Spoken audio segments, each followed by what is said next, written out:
sama-sama bangkit berdiri dan menyanyi dari Advent Sing nomor 9. Advent Sing nomor 9, Blessed Assurance. Kita sama-sama bangkit berdiri.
Kiranya hati kami dikuduskan oleh karena kami akan mendengarkan firman-Mu yang kudus yang menuntun kami hidup lebih kudus dan berkenan di hati Tuhan.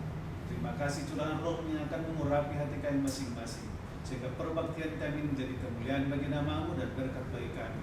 Dan kami dikuatkan dalam iman, diteguhkan dalam pengharapan, menjadi berkat bagi sesama. Tuhan sertai kami. Terima kasih Tuhan. Kami berdoa dalam nama Yesus Penebus kami. Amin. Sebelum kita mendengarkan firman Tuhan yang dibawakan oleh Pendeta W. Mandola yang terdapat di dalam Yesaya pasal 52, kita mendengarkan lagu pujian yang dibawakan oleh Mr. B. Ratulanda.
yang menjaga.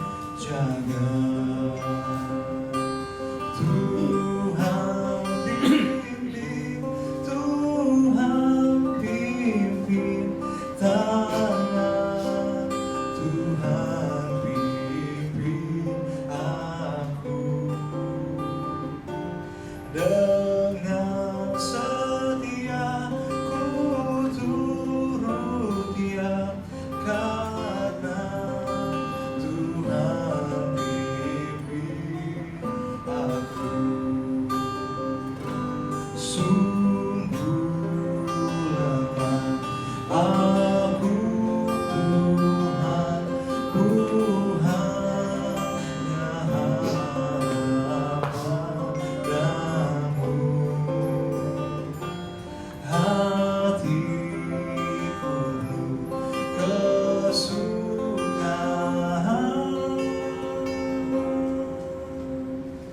karena Tuhan pimpin aku.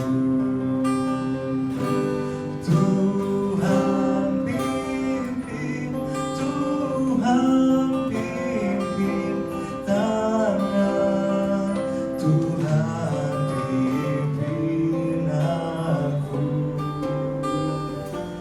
Dengan setia ku turut Dia, karena Tuhan pimpin aku. Saya undang untuk nyanyikan refnya bersama-sama. Tuhan pimpin, Tuhan pimpin tangan, Tuhan pimpin aku. Dengan setia ku turut Dia, karena Tuhan pimpin aku. Karena Tuhan pimpin aku.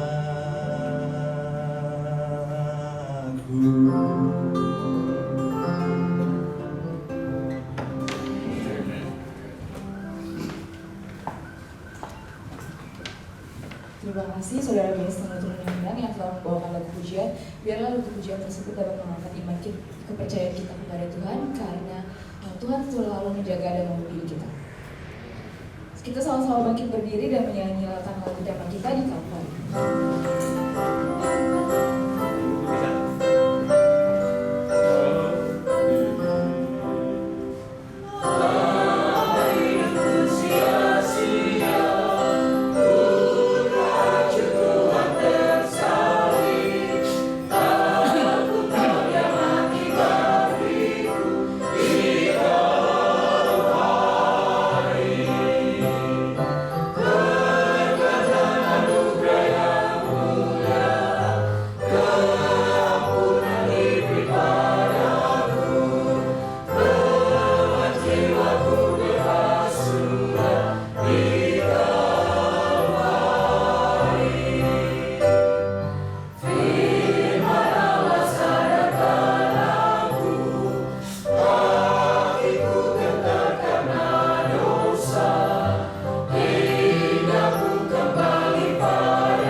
surga, kami bersyukur karena Engkau sudah mati di Kalvari, sehingga kami boleh memperoleh keselamatan. Urapi kami Tuhan dalam renungan pagi ini, sementara kami membaca firman-Mu dari Yesaya pasal 52, kami boleh mengingat kembali pengorbanan yang Engkau telah lakukan di Kalvari untuk keselamatan kami. Urapi kami semua khususnya hamba, agar kebaktian ini menjadi berkenan di hadapan Tuhan, menjadi kuasa rohani bagi kami untuk melayani Tuhan hari ini. Di dalam nama Yesus kami berdoa. Amin. Baik, selamat pagi saudara-saudara yang terkasih. Kita puji Tuhan oleh karena kasih karunia-Nya. Kita dibangunkan dari tidur lelap kita dan kita masih dapat menikmati hari yang baru. Karena banyak juga orang yang tidur malam dengan rencana yang indah besoknya, tetapi dia tidur nyenyak dan tidur terus sampai kedatangan Tuhan yang kedua kali. Jadi, puji Tuhan kita masih bisa menikmati hidup yang baru di hari ini. Baik, terima kasih Western untuk lagu pujiannya, dan ada juga kaitannya dengan pasal 52 yang saya tahu saudara-saudara sudah baca, dan kita mengambil satu dua buah pikiran tentang pasal ini. Hanya ada 15 ayat saja pasal ini, tapi kita ulang saja lebih dulu, kita baca bersama-sama. Ya. Mungkin kita mulailah di sebelah kiri saya di sini. Kita barangkali Pendeta Sagala, Ibu, dan terus ikut saja alurnya. Yesaya 52. Tuhan menyelamatkan Sion. Terjagalah, kenakanlah kekuatanmu seperti pakaian, hai Sion. Kenakanlah pakaian kehormatanmu, hai Yerusalem, kota yang kudus. Sebab tidak seorang pun yang tak bersunat atau yang najis akan masuk lagi ke dalamnya. Kebaskanlah debu daripadamu, bangunlah, hai Israel yang tertawan, hai Yerusalem yang tertawan. Tanggalkanlah ikatan-ikatan dari lehermu, hai putri Sion yang tertawan. Sebab beginilah firman Tuhan, kamu dijual tanpa pembayaran, maka kamu akan ditebus tanpa pembayaran juga.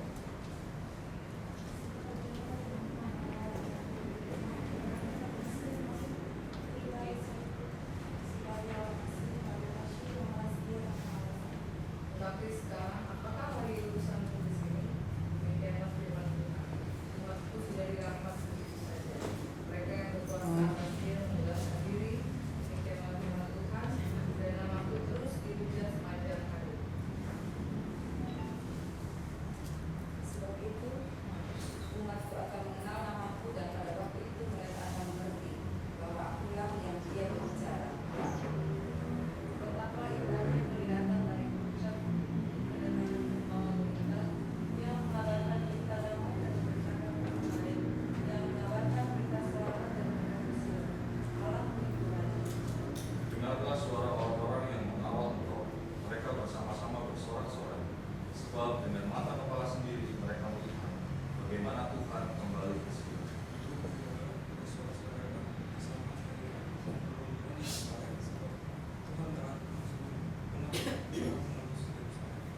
Tuhan telah menunjukkan tangannya yang kudus di depan mata semua bangsa, maka segala ujung bumi melihat keselamatan yang dari Allah kita. Menjauhlah, keluarlah dari sana. Janganlah kepada yang najis. Keluarlah dari tengah-tengahnya, sucikanlah dirimu, hai orang-orang yang mengangkat berkakas rumah Tuhan. Sungguh kamu tidak akan buru-buru keluar dan tidak akan lari-lari berjalan, sebab Tuhan akan berjalan di depan, dan Allah Israel akan menjadi penutup bangsa. Hamba Tuhan yang menderita, sesungguhnya hamba-Ku akan berhasil, yang akan ditinggikan, disandung dan dimuliakan. Seperti banyak orang akan mengikuti begitu buruk banyak manusia lagi, dan tampaknya kemasukan jalan manusia lagi. Demikianlah ia akan membuat kecemasan bagi bangsa. Raja-raja akan menakutkan mulutnya melihat dia. Sebab apa yang tidak diceritakan kepada mereka akan mereka lihat, dan apa yang tidak mereka dengar akan mereka paham. Oke, terima kasih saudara-saudara yang sudah membacakannya. Baik saudara-saudara, pasal 52 ini boleh dibilang lanjutan masih dari pasal 51. Kemudian dia akan bersambung kepada pasal 53. Jadi, dan memang sebenarnya ketika kitab Yesaya ditulis tidak ada pasal, tidak ada ayatnya. Jadi dia berlanjut. Tapi memang ketika dibuat menjadi ayat, menjadi pasal, Sebenarnya ada pemenggalan yang tidak semua pas dengan alur cerita yang ada. Nah, beberapa pemikiran yang saya lihat dari Andrews Study Bible tentang pasal ini. Kalau pasal 1 ayat 1 sampai 6 adalah lanjutan dari poin sebelumnya tentang Tuhan menyelamatkan Sion. Tetapi yang penekanan di sini diberikan adalah ayat 7 dan ayat yang ke-9, menguraikan bahwa Injil diuraikan dengan istilah damai, keselamatan, dan Allah yang memerintah. Di dalam ayat yang ke-7 dikatakan betapa indahnya kelihatan dari puncak-puncak bukit kedatangan pembawa berita yang mengabarkan berita damai, good news. Jadi pembawa dan memberitakan kabar baik, ini yang good news. Nah, isi kabar baik itu atau isi Injil itu damai, berita damai. Dan ayat ini banyak dikutip untuk mereka yang pergi memberitakan kabar-kabar Injil atau memberitakan kabar Injil ke puncak-puncak bukit. Jadi, dan kabar Injil itu, kabar baik itu, beritanya berisi damai, kemudian yang mengabarkan berita selamat, dan yang berkata kepada Sion, Allahmu itu Raja. Memang kalau sudah lihat terjemahannya di sini katakan Allahmu itu Raja. Tetapi kalau di dalam New International Version dikatakan Allahmu itu Raja, your God reigns. Jadi Allah yang akan memerintah. Kalaupun kita lihat sekarang sepertinya pemerintahan Allah itu di dunia ini seperti tidak jelas sekarang ini.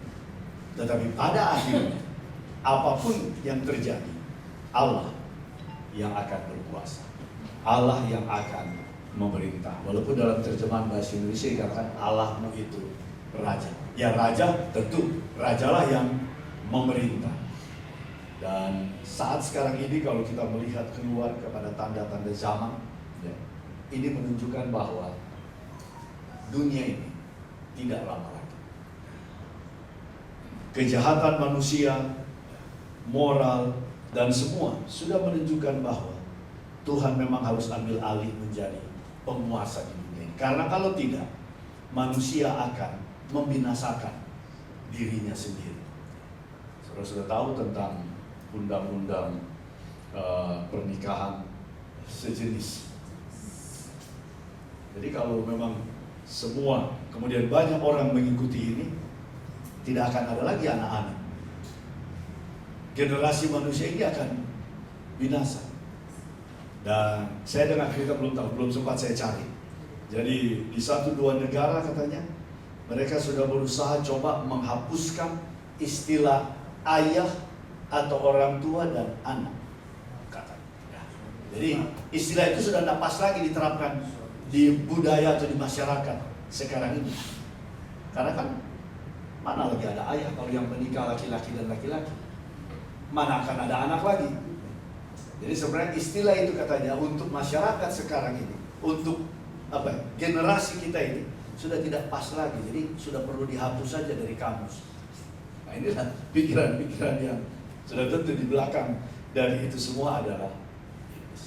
Dan saudara suka atau tidak, saudara setuju atau tidak, pemahaman itu sekarang sedang menyebar ke seluruh penjuru bumi dan termasuk kita. Tapi kita tidak perlu khawatir karena pasal ini mengatakan pada akhirnya Raja atau Allah yang akan berkuasa, Allah yang akan mengambil alih kekuasaan dunia ini, ya.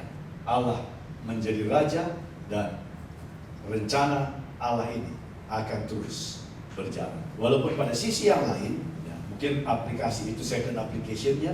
Aplikasi pertama, pasal ini juga menjadi kabar baik bagi orang-orang Israel yang sedang berada di pembuangan.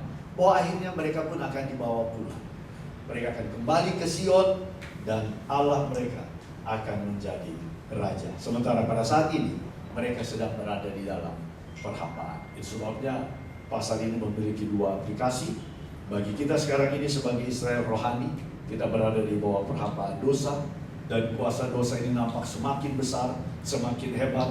Tetapi pada akhirnya Allah juga yang akan berkuasa. Karena ya setiap ada generasi-generasi Yang lalu kita dengar istilah bahwa generasi kita itu postmodernisme. Kalau sekarang sudah ada lagi istilah untuk generasi yang sekarang ini. Ya. Saya belum sempat baca, tapi Pendeta Michael yang katakan dia baca, dia dapat sekarang generasi kita sekarang disebut dengan post-truth. Jadi, apa kalau istilah terjemahan asli? Post-truth. Sudah melewati kebenaran. Jadi generasi yang sudah melewati kebenaran itu, yang benar. Karena itu sekarang informasi-informasi yang hoax itu yang populer. Informasi-informasi bohong itu yang disukai orang. Kalau yang benar, tidak tertarik orang berita-berita yang benar. Kalau berita-berita yang salah, berita-berita bohong, ini yang menarik. Cepat sekali di copy paste, cepat sekali di forward, cepat sekali di komentari. Jadi, tapi inilah memang generasinya. Jadi orang, dan memang nubuatan sudah katakan pada akhir zaman orang tidak lagi menyukai apa? Kebenaran. Mereka akan cari guru-guru palsu, bahkan mereka akan cari berita-berita palsu, dan itu yang menjadi topik sekarang ini.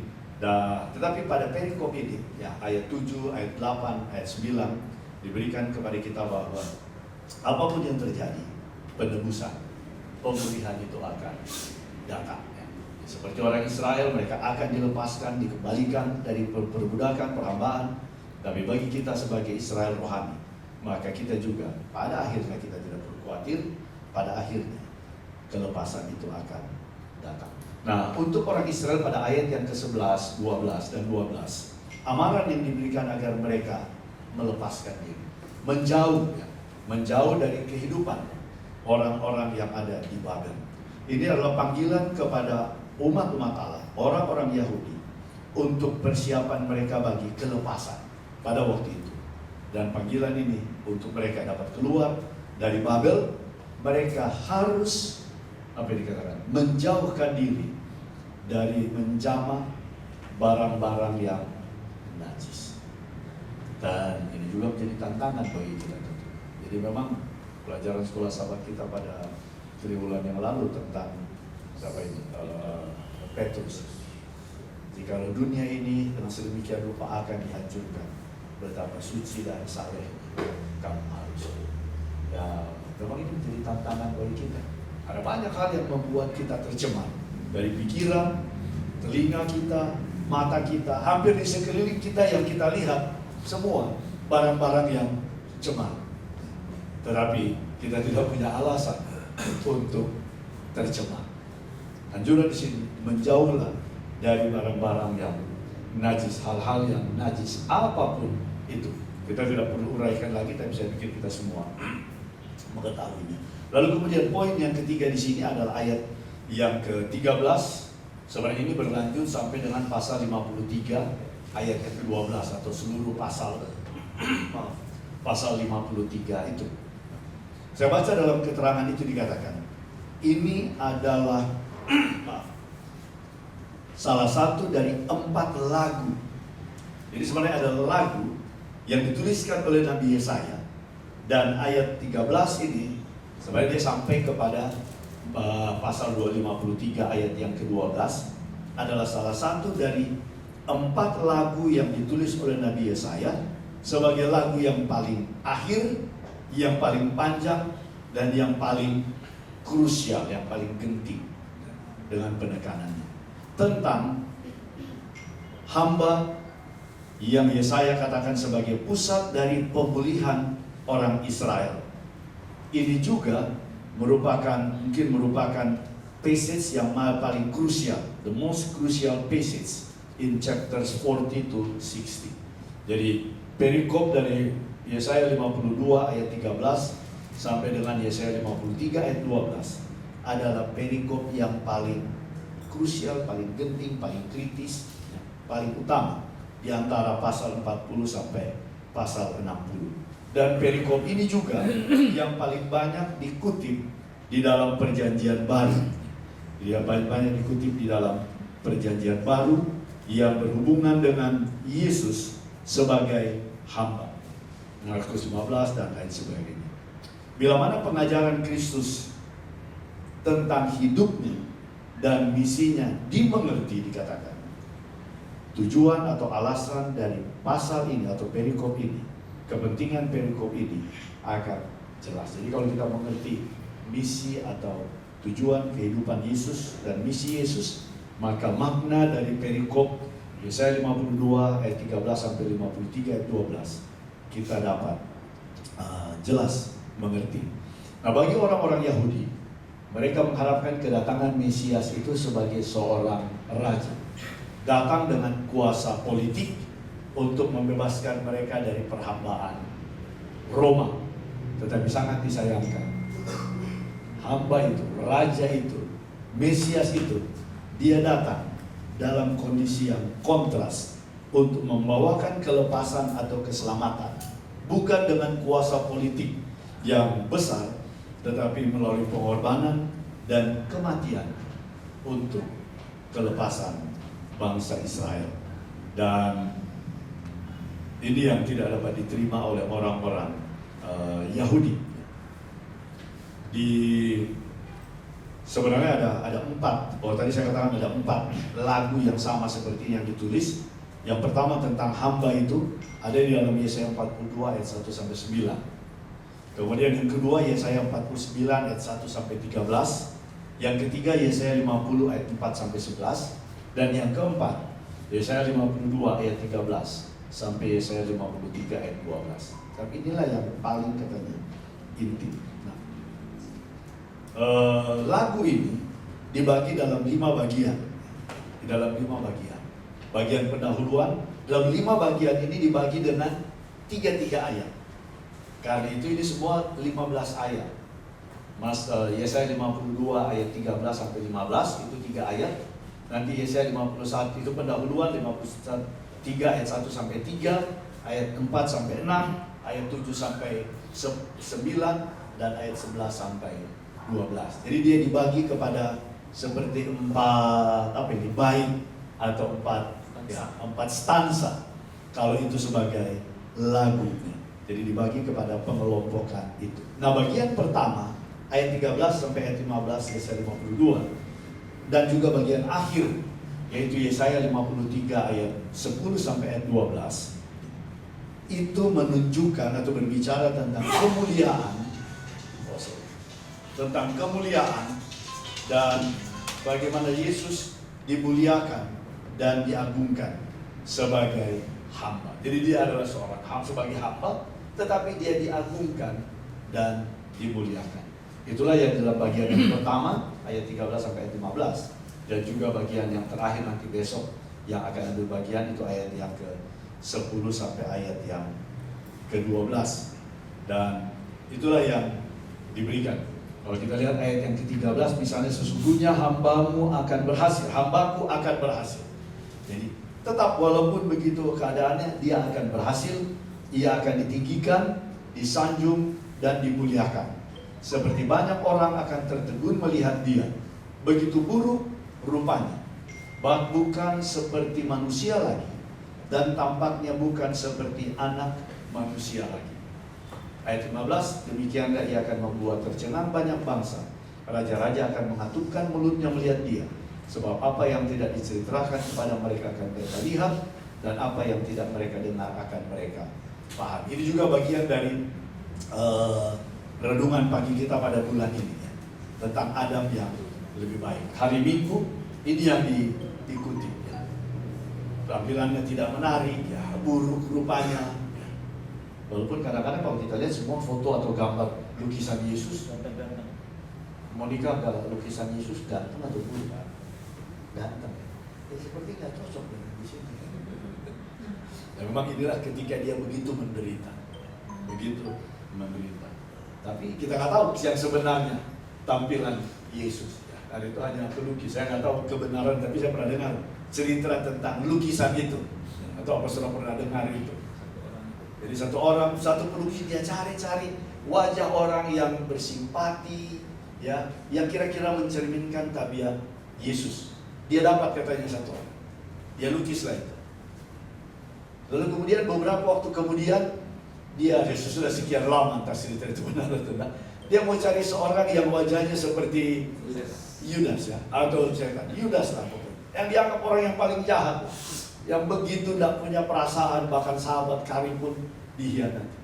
Dia cari keliling-keliling katanya di kota itu. Akhirnya ketemu seseorang. Dan ternyata dalam cerita itu katakan orang itu orang yang sama yang pernah dia lukis beberapa waktu yang lalu. Wajahnya sudah begitu buruk ya, penampilannya. Dan dia lukislah inilah wajah Yudas. Katanya cerita itu tentang kebenarannya. Ya, jadi saudara-saudara juga tahu ya. Ternyata ketika dia interview, ini orang yang sama yang dia lukis beberapa waktu yang lalu menggambarkan wajah Yesus. Nah, tapi di dalam 3 ayat yang pertama, bagian yang pertama menunjukkan bahwa hamba itu kemudian akan ditinggikan. Walaupun tampilannya kalau sini dikatakan dalam bahasa Inggris ya sudah rusak ya tampilan, karena memang ketika dia aniaya sudah rusak sama sekali tampilannya. Tetapi kemudian bangsa-bangsa ini akan terkejut ya, karena pada akhirnya semua akan tercengang. Memang kalau kita lihat ini yang kadang-kadang ketika saya baca terjemahan ini, memang ada satu kata bisa maknanya berbeda. Kalau di sini katakan demikianlah ia akan membuat tercengang banyak bangsa. Kata tercengang kalau saya punya ini yang dengan NIV, so will he sprinkle many nations. Kalau di sini seperti terjemah hanya kagum. Tapi kalau dia bahasa Inggris diterjemahkan ini sprinkle. Sprinkle ini ya memercikan. Jadi dia memercikan seperti orang yang sedang mengurapi, mengurapi atau menahbiskan. Jadi kematiannya menjadi percikan pengurapan bagi orang-orang atau bangsa yang harusnya binasa. Kematiannya sebagai satu pengurapan untuk keselamatan bagi orang-orang yang berdosa. Dan inilah yang kita dapatkan dari Yesaya pasal 52, walaupun tentang hamba Tuhan itu, hamba Tuhan yang menderita itu. Ini baru bagian yang pertama dari 5 bait atau 5 stansa tentang lagu dari hamba Tuhan yang setia itu. Ini pendahuluannya, tentu besok yang ambil bagian pasal 53 bisa melanjutkan lagi ya. 4 stansa dari keadaan itu. Pertama dan terakhir adalah hamba yang setia itu akan ditinggikan.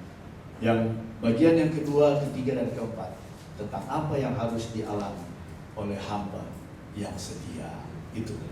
Biarlah apa yang kita lihat ini boleh menjadi, atau kita pelajari pagi ini boleh menjadi pendorong bagi kita bahwa walaupun ada banyak penderitaan, kesulitan, tapi kalau kita adalah hamba yang setia,